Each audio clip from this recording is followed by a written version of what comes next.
Today, I want to talk about custom values and how they can be used to scale your software. So, there are often many times where you'll want to have a link, whether it be in the sidebar or in a contact button or wherever, like a header button, that you want to be specific to like an individual location.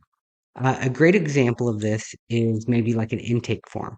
And so if we see this live in the account here, you'll see here we have the intake form. And if I click on that, it pulls up and it pre-fills with the data from this account. Now, because this intake form was created inside of Eagle, whenever anybody fills this out, it will update the contact inside of Eagle. Now, if I used the same form for other locations, all of that data would end up still going to Eagle. So we have to be able to have the Eagle intake form specific to them. So that's where this custom value comes in.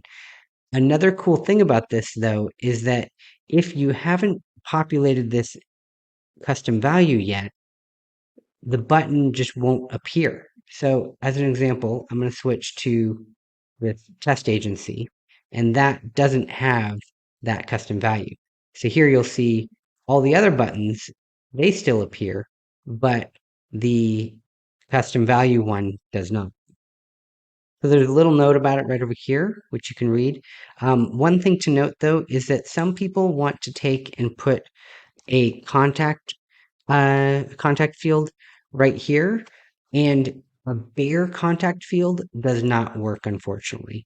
Um, you can use a contact field when it's along with a link like this, so this would work, but just by itself, it doesn't work.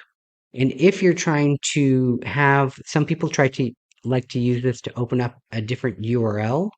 I'll have a different video on how to do that, and there's actually another link that you can use to do that.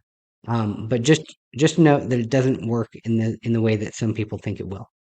Anyway, so again, if you guys have any questions, let me know.